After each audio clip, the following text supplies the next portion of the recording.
যুবক ভাইরা যারা মাহফিলে এসেছেন, আমি আপনাদেরকে বলছি, আপনারা একসময় চাকরি করবেন, সরকারি কিংবা বেসরকারি। আপনারা একসময় দোকানদারি করবেন, ব্যবসা বাণিজ্য, কিংবা আপনারা চাষাবাদ করবেন, কিংবা বিদেশ যাবেন। যেখানে যান, পৃথিবীর যে প্রান্তেই থাকেন, যেই কাজই করেন, হারাম উপার্জন করবেন না। ঠিক আছে তো ইনশাআল্লাহ? হারাম উপার্জন না করলে মানুষের কাছে দাম পাবেন না, বইয়ের কাছে দাম পাবেন না, মা বাবার কাছে দাম পাবেন না, এলাকা মানুষের কাছে দাম পাবেন না। হুজুরও হয়তো অনেকে দাম দিবে না, কিন্তু আল্লাহ তাআলা দাম দিবেন। আগে ভাগে যে মেয়েটাকে বিয়ে করবেন বলে দিবেন যে আমি কিন্তু তেড়া যুবক, আমি কিন্তু ওই মাহফিলে ওয়াদা করে আসছি, আমি 2 নম্বর কামাই করব না। ডাল ভাত খেয়ে থাকা লাগতে পারে, অনেক সময় ডালও থাকবে না, এমনও হতে পারে লবণ ভাত খেয়ে থাকা লাগতে পারে, মরিচ ভাত খেয়ে থাকা লাগতে পারে। রাজি থাকলে আসো, এগুলা কোনো মুখরোচক গল্প শোনাচ্ছি না তোমাকে। আমি কিন্তু 2 নম্বর কামাই করব না, অতএব কামাই কম হবে, কষ্ট হবে। চাইলে আসো, আর না হলে এখনো রাস্তা মাপতে পারো। আমাকে আইসা শাড়ি চুড়ির ডিমান্ড দিবা, অন্য চোরদের বউ, ডাকাতদের বউ, দুর্নীতিবাজদের বউ, তারপর রিলিফ চোরদের বউ, হারামখোরদের বউ, তাদের মতো দেখে দেখে কম্পিটিশন করতে পারবা না।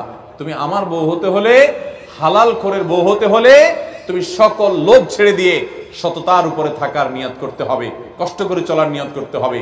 তবে যারা কষ্ট করে চলার নিয়ত করে, আল্লাহ তাআলা এদেরকে সবচেয়ে সুখে রাখেন, শুধু আখিরাতে না, দুনিয়াতেও।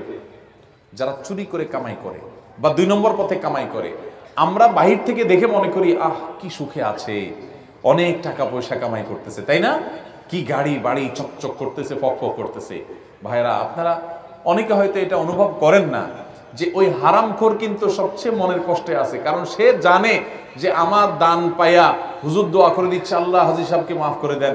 হাজী সাহেব জানে আমি একটা চোর, হাজী সাহেব জানে আমি একটা দুর্নীতিবাজ, আমি একটা 2 নম্বর মানুষ। আরে হুজুর আমারে পাম্পটে দিলে কি হবে? মৌলবী তো আর জানে না যে আমার সব 2 নম্বর পয়সা। এই জন্য এটারে বলে অপরাধ বোধের অদৃশ্য দাহন, জ্বালা ভিতরে ছটফট করতে থাকে। মানুষ বলে হাজী সাহেব, সে মনে মনে আরে আমি কিভাবে কামাই করছি আমি না জানি। ভাইরা আমার, এই যন্ত্রণা তাকে কুরে কুরে শেষ করে।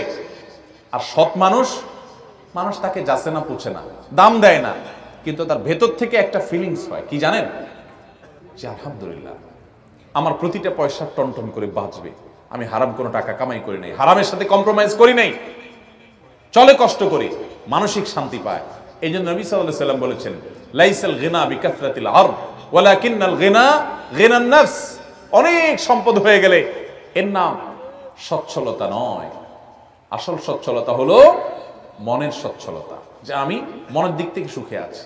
আল্লাহর অনেক বান্দা আছে, আমি তাদেরকে দেখার সুযোগ হয়েছে, ভালো মানুষ, তাদের তেমন কিছু নাই, কিন্তু তারা খুব হ্যাপি, খুব সুখী, তাদের কোনো আফসোস আক্ষেপ নাই।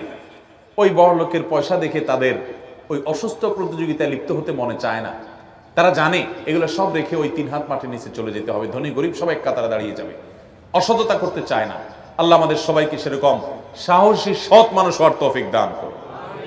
এখন তো সাহসের সংজ্ঞা পাল্টে গেছে, এখন সাহস হলো অপকর্ম করতে পারলে তাকে সাহসী বলে। আসল সাহসী সে যে অন্যায় বর্জন করার জন্য শত মানুষের ভৎসনা সত্ত্বেও সে হিম্মত করে যে আমি অন্যায় করব না। টাকা পয়সা হলে সবাই আমাকে পুষবে, কদর করবে, দরকার নেই, আমার অল্প টাকা, আমি গরিব থাকবো, কিন্তু আমার ভেতর বলবে আমি সৎ। আমার মধ্যে এক ধরনের সাহস কাজ করবে, এক ধরনের বীরত্ব আমি অনুভব করব যে আমি হারামে যাই নাই, চেষ্টা করবো না ইনশাআল্লাহ।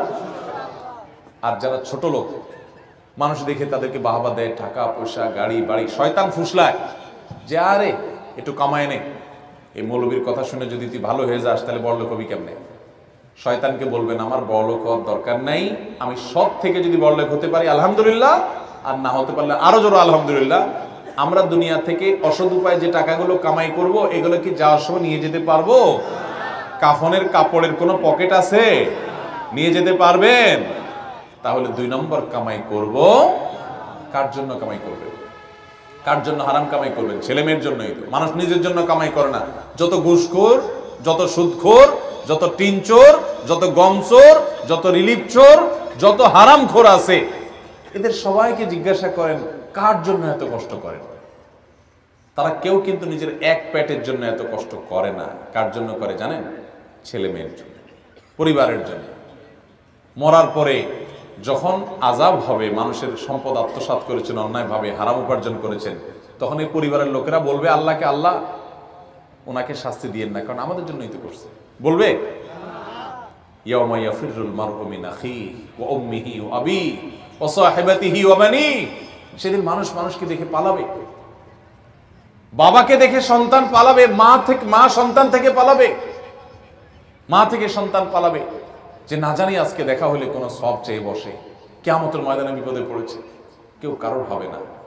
লিকুল্লি ইমরিইন মিনহুম ইয়াউমাইযিন শাআনুন ইউগনি, সবাই ইয়া নাফসি ইয়া নাফসি করবে। অতএব আমি হারাম যাদের জন্য কামাই করব, তারাও কিন্তু এর দায়ভার বহন করবে না। তার চাইতে বড় নির্বোধ কে আছে যে যাদের জন্য চুরি করে ওরাও তার দায় নেয় না? এর চেয়ে বড় বোকার কেউ আছে? তাহলে আসুন আমরা আজকের মাহফিলে শপথ করি, আমরা দুর্নীতি মুক্ত বাংলাদেশ গড়ব ইনশাআল্লাহ। আমরা নিজেরা দুর্নীতি করব না, দুর্নীতি সইব না, দুর্নীতিকে প্রশ্রয় দিব না। একটা কাজ আদায় করতে গিয়ে কষ্ট করা লাগে, কষ্ট করব, তারপরেও ঘুষ দেব না। ঠিক আছে না ইনশাআল্লাহ? আল্লাহ আমাদের সবাইকে সেরকম সাহসী সৎ মানুষ হওয়ার তৌফিক দান করুন।